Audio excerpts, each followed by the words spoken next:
Absorption spectra को समझ आ गया है?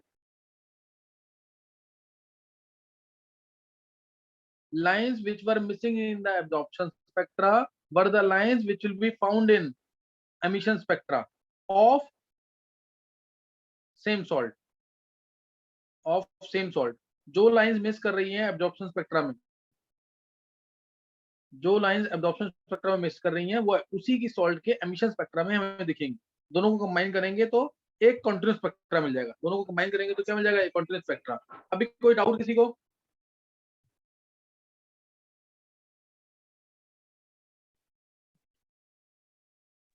सर हाँ उज्जवल। सर NaCl में तो हमें सिर्फ 2 लाइन दिख रही थी, और सर उसके एब्जॉर्प्शन स्पेक्ट्रा में वो पूरा डार्क स्पेस ही गायब था, तो सर वो कंटिन्यूस कैसे होंगे? जब वो लाइंस आ जाएंगी उधर तो कंटिन्यूस दिखेगा पूरा।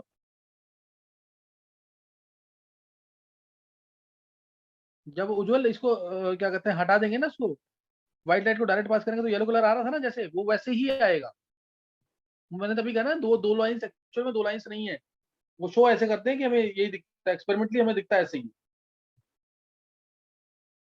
ओके अब सर। जैसे तू वो होता है ना कि जैसे ये तो एक्सपेरिमेंटली ऑब्जर्व्ड है ना, अगर तू उसको भी देखता है रेनबो को भी, तो क्या सातों कलर दिखते हैं हमेशा? No sir. हाँ, तो उसमें भी कुछ ऐसे ही मान लेना, ये एक्सपेरिमेंटल है पूरा डेटा। प्रैक्टिकल डेटा और थ्योरेटिकल डेटा में बहुत डिफरेंस होता है। अच्छा, एमिशन स्पेक्ट्रा और एब्जॉर्प्शन स्पेक्ट्रा में क्या डिफरेंस होगा? एमिशन स्पेक्ट्रा और एब्जॉर्प्शन स्पेक्ट्रा में, एमिशन स्पेक्ट्रा में हमने रेज को डायरेक्टली एनालाइज किया था स्पेक्ट्रोस्कोप से कि नहीं? रेडिएशंस वर डायरेक्टली एनालाइज थ्रू स्पेक्ट्रोस्कोप और नॉट? Yes sir. और इसमें क्या हुआ था? Sir indirectly. इनडायरेक्टली। इसमें इनडायरेक्टली एनालाइज किया था थ्रू स्पेक्ट्रोस्कोप। जैसे एग्जांपल क्या था? NaCl की सॉल्यूशन से पहले व्हाइट लाइट को पास किया, फिर जो रेज थी उसको हमने पास किया किससे? स्पेक्ट्रोस्कोप से। दूसरा पॉइंट, एमिशन स्पेक्ट्रा कॉन्टिन्यूस भी था, और लाइन स्पेक्ट्रा के केस में क्या था? डिसकॉन्टिन्यूस। तो ये कॉन्टिन्यूस भी हो सकता है और डिसकॉन्टिन्यूस भी हो सकता है। It can be continuous as well as discontinuous. लेकिन एब्जॉर्प्शन स्पेक्ट्रा क्या होगा? हमेशा डिसकॉन्टिन्यूस। है डिसकॉन्टिन्यूस की नहीं है? यस। और इसके अंदर क्या था? ध्यान से सुनना, इसके लाइन स्पेक्ट्रा की बात कर रहा हूं मैं। इसके लाइन स्पेक्ट्रा में ब्राइट लाइंस आई थी सेपरेटेड बाय डार्क स्पेसेस। दो ब्राइट लाइंस आई थी येलो कलर की, bright line separated by dark spaces.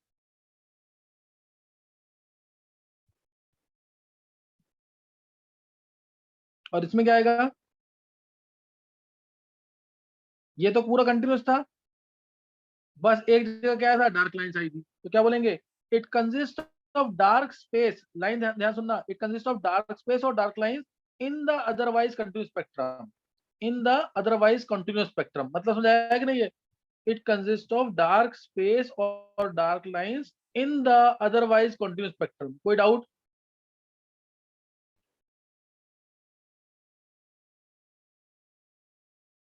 बोलो, किसी बच्चे को डाउट है कोई तो?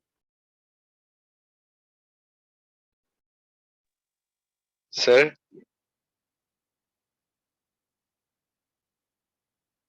सर हाँ उज्जवल। सर एमिशन स्पेक्ट्रा में कंटिन्यूस और डिसकंटिन्यूस क्यों किया है? एमिशन स्पेक्ट्रम में कंटिन्यूस और एमिशन स्पेक्ट्रम में जो कंटिन्यूस वाला था वो तो कंटिन्यूस आई थी कि नहीं रेज? तो कंटिन्यूस आई थी रेज की नहीं? एमिशन में दो थे ना, कंटिन्यूस भी था और लाइन स्पेक्ट्रा भी था। लाइन स्पेक्ट्रा डिसकंटिन्यूस है, और कंटिन्यूस स्पेक्ट्रा कंटिन्यूस है, इसलिए। नहीं समझे ये बात? सर आ तो गई, लेकिन सर वो व्हाइट लाइट वाला किसी एटम का थोड़ी ना था। नहीं, एमिशन स्पेक्ट्रा के दो पार्ट थे ना उज्जवल। Okay sir. आगे समझ के नहीं? तो उसमें एक कंटिन्यूस था और एक डिसकंटिन्यूस था। Yes sir. और एब्जॉर्प्शन स्पेक्ट्रा में एक ही केस था और वो डिसकंटिन्यूस था।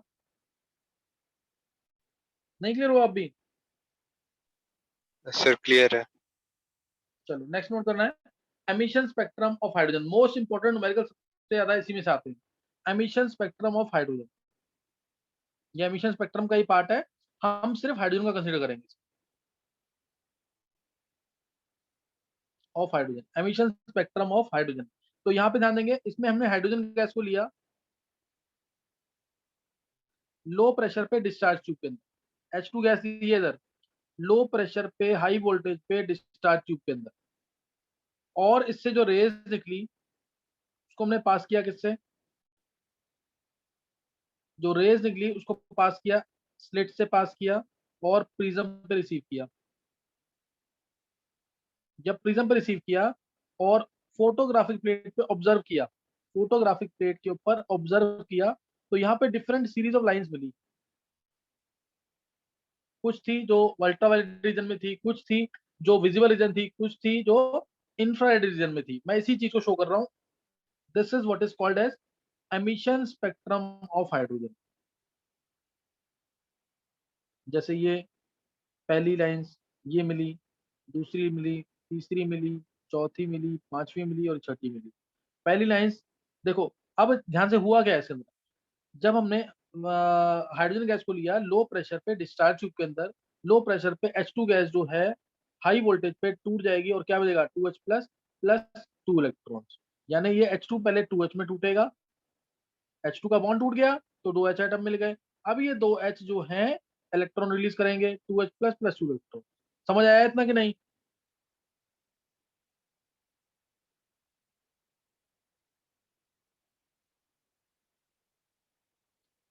बोलो, समझ आ गया कि नहीं है? Yes, sir. Yes, तो sir. इसलिए अब ध्यान रखना, क्वेश्चन आता है कि हाइड्रोजन एटम में तो एक ही इलेक्ट्रॉन होता है, लेकिन इसके एमिशन स्पेक्ट्रम में बहुत सारी लाइंस कैसे मिल रही हैं, जैसे ये भी मिल रही है, ये भी मिल रही है, ये भी मिल रही है, ये भी और ये भी। तो बहुत सारी लाइंस क्यों मिल रही हैं? देखो, जब H2 गैस को करंट मिलेगी या फिर हाई टेम्परेचर मिलेगा तो ये टूटने, ये सैंपल ऑफ हाइड्रोजन गैस है, हाइड्रोजन एटम नहीं है, तो ये टूट करके बहुत सारे इलेक्ट्रॉन्स देगा, है ना, ये टूट करके क्या देगा, बहुत सारे इलेक्ट्रॉन देगा। अब ये इलेक्ट्रॉन्स हायर एनर्जी, ये जैसे ये है ना, ये मैंने मान लिया न्यूक्लियस, अब ये इलेक्ट्रॉन्स कहाँ जाएंगे, हायर एनर्जी लेवल पे, ये इलेक्ट्रॉन जाएंगे हायर एनर्जी लेवल पे। तो जो इलेक्ट्रॉन ऊपर से बिल्कुल ग्राउंड स्टेट पे आएगा, ऐसे होंगे ना 3-4 इलेक्ट्रॉन्स जो ग्राउंड स्टेट पे आ जाएंगे, तो उसको बोलते हैं लाइमन सीरीज, लाइमन सीरीज। और इसको ये लाई करती है अल्ट्रावायलेट रीजन पे, अल्ट्रावायलेट रीजन। और जो इलेक्ट्रॉन्स ऊपर से डी एक्साइट होके सेकंड शेल में आएंगे, वो लाई सेकंड शेल में जो भी आएगा ना हाइड्रोजन एटम का इलेक्ट्रॉन, तो वो बामर सीरीज होती है और यही हमें दिखाई देते हैं, नेकेड आई से हम इसी को देखते हैं जो सेकंड शेल में आ रहे हैं। और जो इलेक्ट्रॉन ऊपर से थर्ड शेल में आएंगे उसे बोलेंगे पास्चन सीरीज। जो इलेक्ट्रॉन्स डी एक्साइट होकर के फोर्थ में आएंगे उसे बोलेंगे ब्रैकेट सीरीज।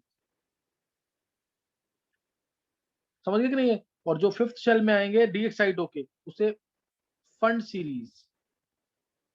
लास्ट वाली अननोन ही है लेकिन फिर भी लिख लेंगे, इसे बोलते हैं हमफ्रे सीरीज। क्या बोलेंगे इसको? हमफ्रे सीरीज। पहला अल्ट्रावायलेट, दूसरा बामर सीरीज विजिबल रीजन, बाकी सब चारों ये भी, ये इंफ्रारेड,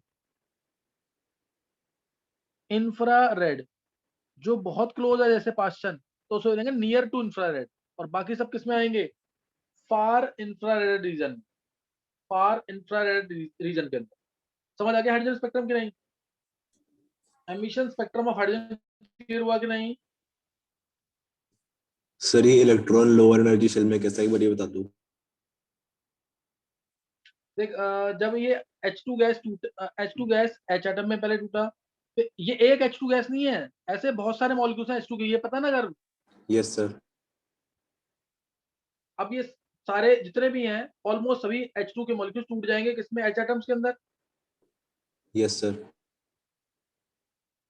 अब उसके बाद ये आयनाइज होके इलेक्ट्रॉन दे देंगे, gases they are good conductor at low pressure. Yes sir. तो ये अभी ये इलेक्ट्रॉन्स को, क्या सब इलेक्ट्रॉन्स को एक जैसी एनर्जी मिलेगी? नहीं सर, किसी को कम किसी को ज्यादा। को ज्यादा, हाँ, तो डी एक्साइड भी तो डिफरेंट लेवल पे होंगे फिर, कोई ऊपर ज्यादा गया होगा, कोई ऊपर कम गया होगा, ऐसा हुआ होगा कि नहीं? Yes sir. तो जो भी फर्स्ट शेल में आ रहा है उसको वो लाई करता है लाइमन सीरीज में, और अल्ट्रावायलेट रीजन कहते हैं उसको, अल्ट्रावायलेट रीजन में, समझा कि नहीं? सर ये तो एक्साइट होंगे ना, डी एक्साइट थोड़ी होंगे। जो ऊपर, जो इलेक्ट्रॉन ऊपर चला गया, क्या उसकी एनर्जी कम कभी नहीं होगी? किसी चीज को गर्म करता है तो ठंडा नहीं होगा कभी क्या? सर होगा। गर्म, समझा कि नहीं बात मेरी? Yes sir. एक्साइटेड स्टेट में लाइव, हाँ, एक्साइटेड स्टेट में लाइव बहुत कम होती है, तो वो डी एक्साइट होगा ही होगा, जहां पे वो स्टेबल है वहां पे वो आएगा ही आएगा, समझा गर्म कि नहीं? Okay sir.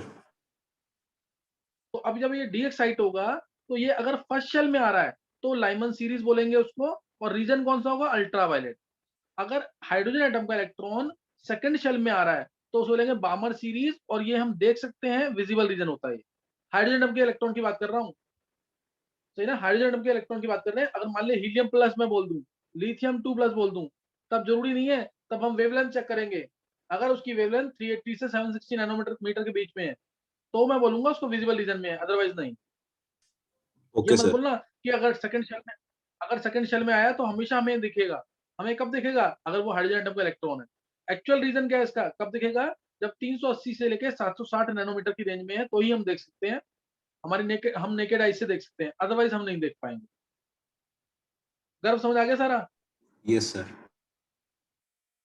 अब इन जो लाइंस आई हैं इनकी वेवलेंथ को कैलकुलेट करने के लिए रिडबर्ग जो था उसने एक फॉर्मूला दिया था जिसको कहते हैं Ritz combination principle,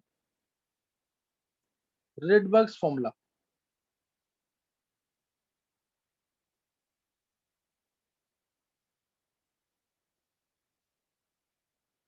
Rydberg's formula जिसको हम रिड्ज कॉम्बिनेशन प्रिंसिपल भी कहते हैं। ये होता है हमारा म्यू बार। म्यू बार पता है सबको क्या था? 1/लैम्डा is equal to R. R यहाँ पे रिडबर्ग्स कांस्टेंट है, बहुत इंपॉर्टेंट। जेड स्क्वायर, जेड यहाँ एटॉमिक नंबर है, 1/n1 जहां पे इलेक्ट्रॉन आया है, n2 जहां से इलेक्ट्रॉन आया है, जहां से इलेक्ट्रॉन आया वो n2 है, जहां पे इलेक्ट्रॉन आया वो n1 है। कोई डाउट यहाँ तक?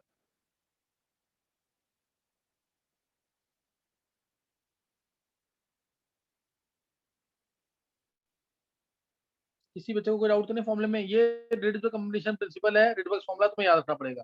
जैसे मैंने लाइमन सीरीज के लिए, for Lyman series n1 is to क्या था? 1। n2 क्या होगा? 2, 3, 4, 5, कहीं से भी आ सकता है इलेक्ट्रॉन। देख गर्व, यस सर। तो म्यू बार क्या आ जाएगा लाइमन सीरीज के लिए? फॉर्मूला क्या बन जाएगा? 1/लैम्डा is equal to R. R की वैल्यू कांस्टेंट है, याद कर लो ये 109677 सेंटीमीटर इनवर्स, 109677 सेंटीमीटर इनवर्स। अगर मेरे को उसको एनर्जी में कन्वर्ट करना है तो क्या करेंगे? कोई भी रास्ता है इसमें डायरेक्ट आंसर? अगर मेरे को रिडबर्ग को एनर्जी में कन्वर्ट करना है तो क्या करेंगे? सर HC into R कर देंगे। बहुत अच्छे, क्योंकि रिडबर्ग मतलब 1/लैम्डा है। रिडबर्ग कितना है? 1/लैम्डा। तो अगर मैं इसको एचसी से मल्टीप्लाई कर दूंगा ना तो ये एनर्जी आ जाएगी। समझ आया सबको कि नहीं है? Yes sir. वैल्यू कितनी आती है इसकी अर्नव?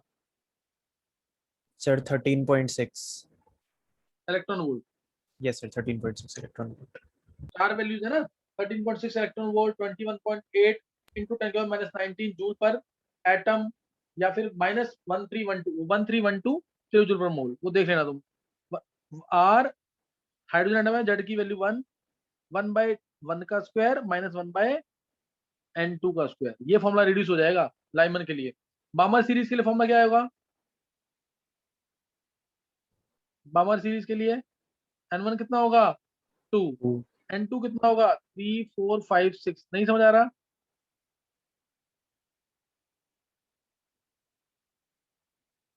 बामर सीरीज के लिए म्यू बार क्या आ जाएगा? 1/लैम्डा is equal to R, Z की वैल्यू 1, 1/2 का स्क्वायर -1/n2 का स्क्वायर। कोई डाउट?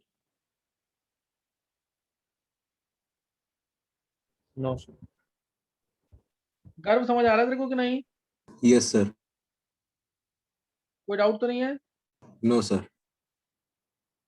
हाँ, अच्छा अब इसके अलावा अगर मान लो मैंने बोला से ब्रैकेट सीरीज के लिए फॉर्मूला क्या आएगा? ब्रैकेट सीरीज के लिए सर वो 1 1 by by 4 3 का square square। minus 1 by n2 का square आ जाएगा. और n2 कितना होगा? सर 4 5 ब्रैकेट 6 सीरीज ऐसे. से n2 क्या होगा? n2 4 नहीं, sir Lyman bound 5 partial to bracket infinity होएगा। 5 टू इन्फिनिटी होगा, नहीं ना गर्व? 5 टू इन्फिनिटी Okay, sir. समझ आ गया कि नहीं है? ये निकालना आ गया कि नहीं?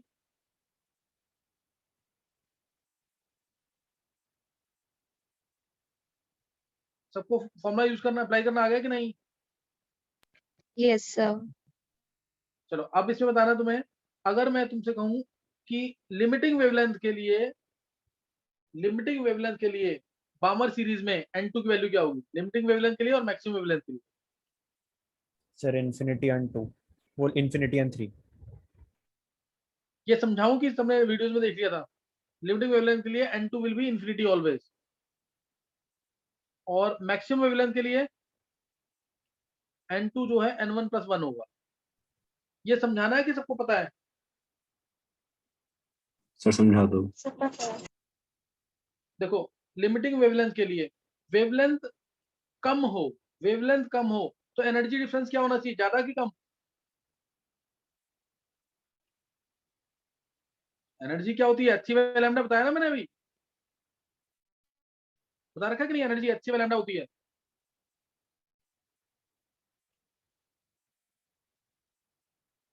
गर्व, Yes, sir.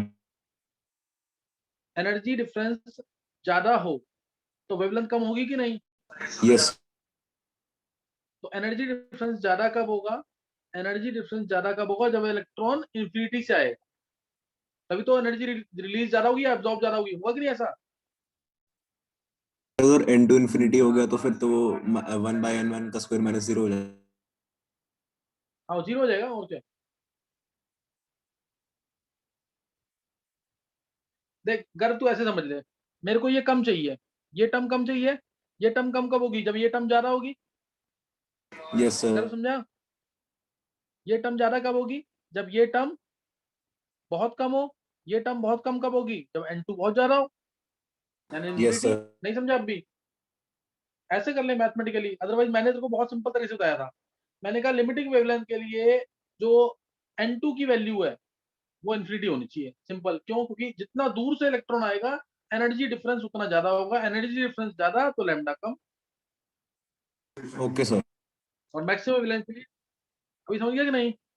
Yes, sir. चलो नेक्स्ट अब है इसके अंदर, अब और इंपॉर्टेंट चीज बताऊंगा मैं, यहाँ पे ध्यान देना। अब म्यू बार का फॉर्मूला सबको पता लग गया, 1 by lambda R Z square 1 by n1 square minus 1 by n2 square, ये चीज है ना। अगर मैं बोलता हूँ ध्यान रखना, अल्फा और first line in Lyman series, alpha और first line in Lyman series, सबने पढ़ लिया ये भी? हाँ जी सर। अल्फा और first line in Lyman series, बता अर्नव क्या मीनिंग है इसका? सर अल्फा और फर्स्ट लाइन, सर मतलब इसकी वैल्यू n+1 होती है, यानी पहली जो मतलब कहाँ से फर्स्ट वो लाइन होगी जहां से इलेक्ट्रॉन आएगा हमारे पास एक्साइटेड से ग्राउंड में। अल्फा जहां इलेक्ट्रॉन आ रहा है फर्स्ट शेल में, n2 की वैल्यू जो होगी फर्स्ट लाइन मतलब सेकंड, एक ऐड कर देना। मैंने बोला बीटा और सेकंड लाइन, बीटा और second line in Lyman series, तो n1 क्या होगा? बीटा और second line in Lyman series, sir n1 1 n1 होगा, 1 n2 होगा, क्या होगा? n2 3 होगा। बिल्कुल सही है। अब गर्व तू बता जरा, गर्व तेरे को समझ आया ये? नहीं सर अच्छे से नहीं आया. अच्छा एक बार सोच रहा, third line in Lyman series, n1 तो 1 ही होगा, n2 क्या होगा? Third line in Lyman series, sir third line का मतलब क्या हुआ? थर्ड लाइन मतलब 3 का डिफरेंस होना चाहिए दोनों सेल के बीच। सर 4. 4। अब ध्यान सुनिए अगला क्वेश्चन, मैं बोल रहा हूँ second line in Paschen series, n1 और n2 की वैल्यू क्या होगी? Second line in partial series. Sir n1 तो 2 होगा शायद पार्शियल सीरीज के लिए। रायमन बावर पार्शियल 3 होगा ना। Okay sir 3। और सर n2 हो जाएगा फिर सेकंड लाइन के लिए 5। बहुत अच्छे। नेक्स्ट बता, beta line in Balmer series. Beta line in Balmer series. Sir n1 is equal to 2 और n2 इज इक्वल टू 4। कोई डाउट? No sir. न्यूमेरिकल तो हो सकते हैं इससे कि नहीं?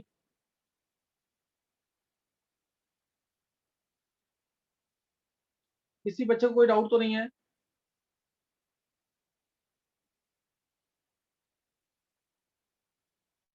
अच्छा, अब नंबर ऑफ स्पेक्ट्रल लाइंस कितनी होंगी अगर इलेक्ट्रॉन डी एक्साइट होके से सिक्स्थ शेल से फर्स्ट शेल पे आ रहा है। नंबर ऑफ स्पेक्ट्रल लाइंस ये भी पढ़ लिया सबने।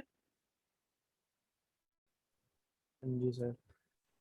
नंबर ऑफ स्पेक्ट्रल लाइंस कितनी होंगी अगर इलेक्ट्रॉन डी एक्साइट होके फर्स्ट शेल पे आ रहा है?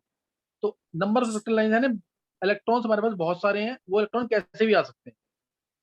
तो 6 से फर्स्ट पे आ रहा है तो माना मैंने 6 से 5 पे सर आया, 6 से 15 होगा। 4 पे आया। बोलो। हाँ 15 15 वो तो होगा। डायरेक्ट फॉर्मूले से कर रहे हैं।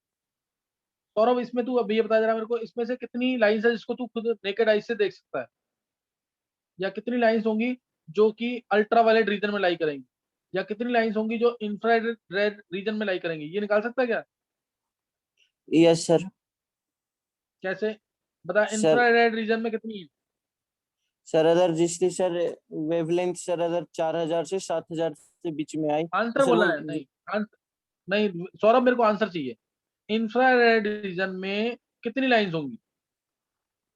इंफ्रारेड रीजन में सर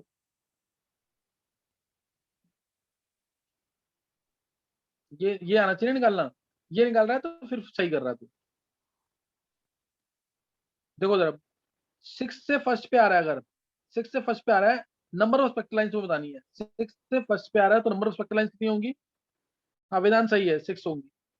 ये निकाल लिया अर्नव तूने भी? यस सर, तीनों आ गए थे। हाँ।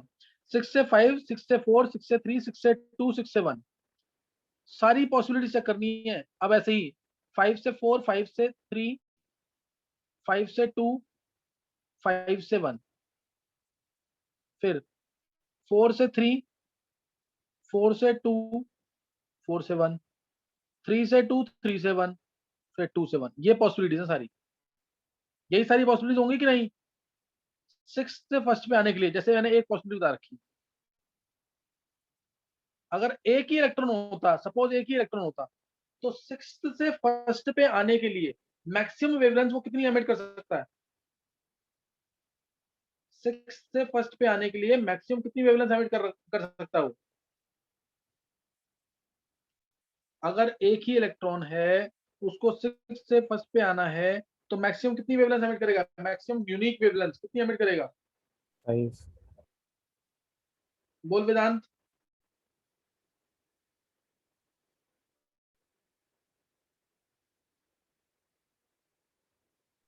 सर 5।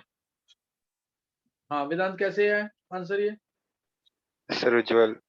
सर 6 to 5, उज्ज्वल, फिर वो 5 to 4 जाएगा, फिर 4 to 3, फिर 3 to 2, बहुत फिर अच्छा 2 उज्ज्वल। to 1। 6 से 5 पे आएगा, 5 से 4 पे आएगा, 4 से 3 पे आएगा, 3 से 2 पे आएगा, और 2 से 1 पे। स्टेप वाइज जैसे हम स्टेयर्स उतरते हैं, एक एक करके आएगा। इधर एक वेवलेंथ आ गई, इधर दूसरी वेवलेंथ आएगी, इधर तीसरी वेवलेंथ आएगी, इधर चौथी वेवलेंथ आएगी, इधर पांचवी वेवलेंथ आएगी। बात समझ आ गई कि नहीं है वेदांत? Yes sir. अर्नव, वेदांत तेरे को समझ आ गया कि नहीं अभी? यस सर, मैंने आंसर लिखा था। अच्छा लिखा है, अच्छा सही है। चलो ये 5 यूनिक वेवलेंथ होंगी, 5 यूनिक वेवलेंथ। अच्छा 6 से फर्स्ट पे आना है, 6 पे फर्स्ट पे आना है, मिनिमम वेवलेंथ कितनी होंगी? मिनिमम वेवलेंथ, 5 ही होंगे। Minimum wavelength sir 1। सर 1 ही 1। होगी और क्या? अब 6 से डायरेक्ट वो क्या है, 6 शेल पे था, यहाँ पे 6 शेल है, 6 से डायरेक्ट 1 पे आ गया तो एक ही वेवलेंथ होगी 6 से 1 वाली। गर्व तेरे को समझ आ रहा है कि नहीं? सर नहीं आ रहा। नहीं समझ आ रहा। देख गर्व 6 शेल पे इलेक्ट्रॉन है, सही ना, एक ही इलेक्ट्रॉन की बात कर रहा हूँ, ये भी समझ नहीं आया ऊपर जो लिखा मैंने? सर अच्छे से नहीं आया, बस मतलब थोड़ा बहुत समझ नहीं में आया। आ गया। गर्व इसलिए ना पढ़ के नहीं रखेगा तो कर, तूने तो 9 लेक्चर पढ़ लिए थे पूरे। नहीं सर, 7th वाला कर रहा है। अच्छा 7th पढ़ा है अभी, अच्छा इसलिए गर्व पढ़ के रखा, ट्राई कर। कल मैंने शायद 3 लेक्चर और भेजे कि 4 भेजे हैं कल? सर 3। सर 12th तक भेज दिया शायद आपने। हाँ तो 3-4 लेक्चर और बचे हैं। देखो 6 से फर्स्ट पे आना है, 6 शेल से फर्स्ट पे आना है। अब मैं कह रहा हूँ गर्व की इसमें ना मैक्सिमम वेवलेंथ कितनी एमिट कर सकता है, यानी मैक्सिमम कितने फोटॉन्स एक तरह से वो रिलीज कर सकता है। तो छठे से पांचवे पे आएगा तो एक वेवलेंथ हो गई कि नहीं है, फिर पांचवें यस शेल सर। से चौथे पे आए, फिर एक और वेवलेंथ एमिट करेगा। पांचवें से चौथे पे आने के लिए 1/λ वाला फॉर्मूला लगाएगा ना, are Z square 1/n1² - 1/n2²। Different wavelength yes sir. होगी कि नहीं है? तो दूसरी ऐसे ही चौथे से तीसरे पे, तीसरे से दूसरे पे, दूसरे से पहले पर। तो कितनी वेवलेंथ हो गई? 5 वेवलेंथ हो गई कि नहीं? Yes sir. अगर nth शेल से आ रहा है टोटल मैक्सिमम वेवलेंथ कितनी होंगी अगर एक ही इलेक्ट्रॉन है तो n-1 होंगी ना, n-1। Yes sir. और अगर मैं कहूँ मिनिमम वेवलेंथ कितनी होंगी, तब वो कितनी होंगी बता? मिनिमम वेवलेंथ हमेशा एक ही होगी कि नहीं? सर कैसे? छठे छठे से पहले पे डायरेक्ट आ जाए, 1 से 6 वाला फॉर्मूला लगा बस। अब are Z square 1/n1² - 1/n2²। नहीं समझा? एक ही वेवलेंथ नहीं आएगी अब यस सर। n1 की, समझा कि नहीं अब ये? तो मैक्सिमम यस सर। मिनिमम समझ आ गया कैसे निकालना है? Yes sir. अगर बहुत सारे इलेक्ट्रॉन्स होते हैं तो वो कैसे भी आ सकते हैं, इसलिए मैंने ये सारी पॉसिबिलिटी लिखी है, number of spectral lines. Okay sir. अभी किसी को डाउट इसमें?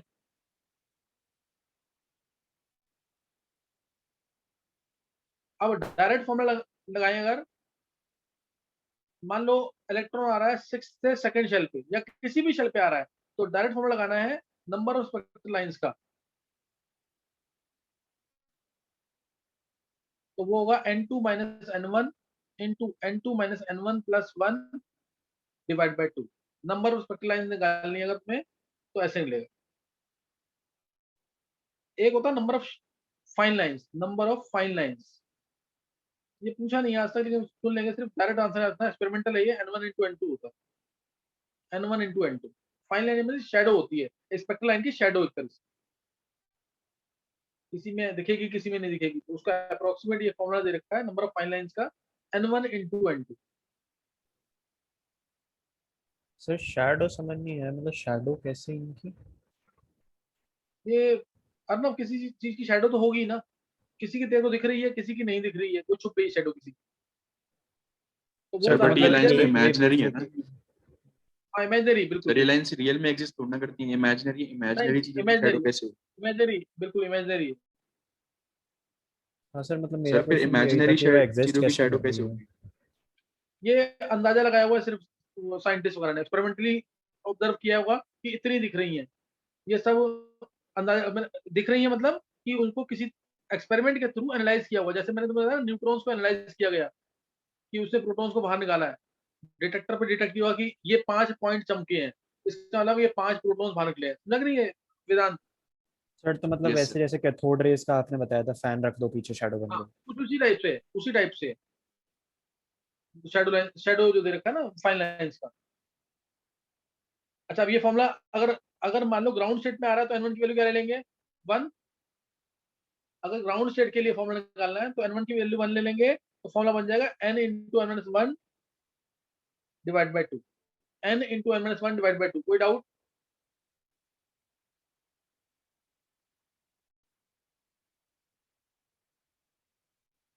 किसी को कोई डाउट तो नहीं है इसमें?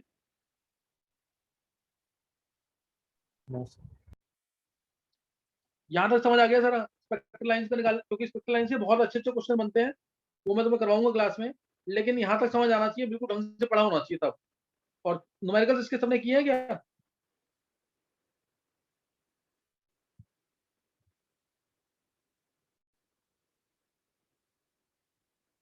न्यूमेरिकल्स बोलेंगे किए हैं कि नहीं? सर 9th लेक्चर पूरा नहीं हुआ। न्यूमेरिकल्स मतलब नहीं किया है अभी इसके। नहीं सर। नहीं हुआ है। चलो एक क्वेश्चन अभी मैंने पढ़ाया है तो इसलिए एक क्वेश्चन ट्राई कर लो तो। हाँ वेदांत सही है, बहुत अच्छे वेदांत। देखो एक क्वेश्चन ट्राई कर लेंगे।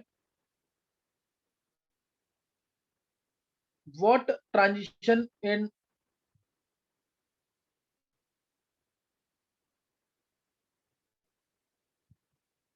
hydrogen atom will have same wavelength as for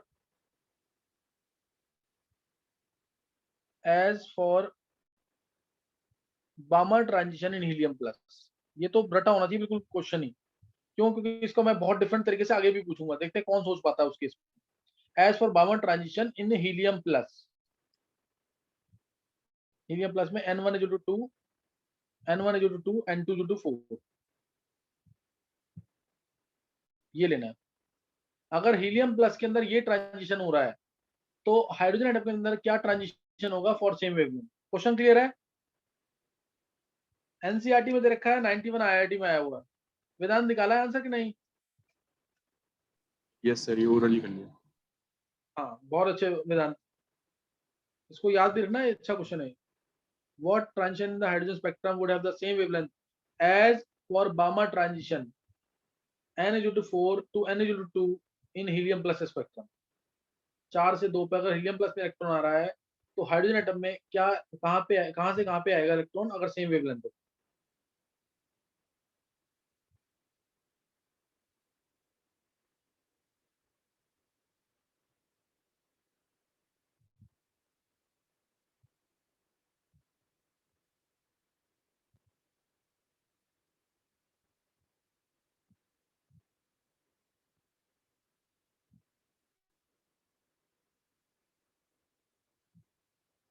और किसी ने किया है ये क्वेश्चन अभी? बहुत अच्छा क्वेश्चन है ये, अगर जिसने जो फर्स्ट टाइम कर रहा है उसके लिए अच्छा क्वेश्चन है काफी।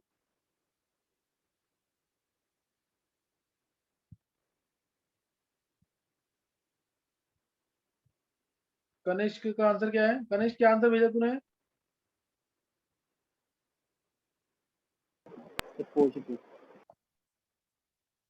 चलो एक बार देख लेंगे तो।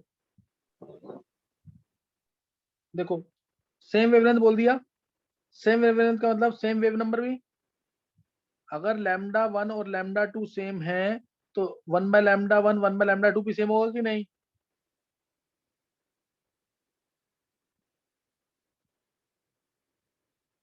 इसलिए R Z square for hydrogen atom sir 1 answer by 2 से N1 1 स्क्वायर। आएगा।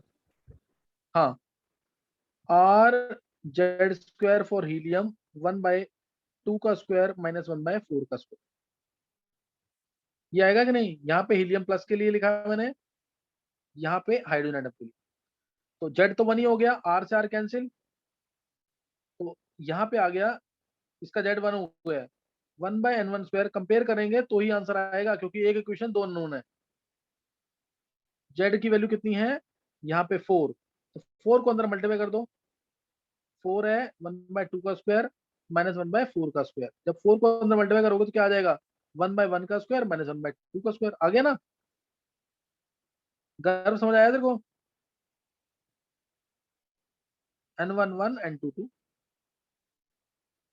गर्व समझ आ गया कि नहीं? Yes sir. तो ये याद रखना है, अच्छा क्वेश्चन है ये याद रखना कि कैसे करना है क्वेश्चन।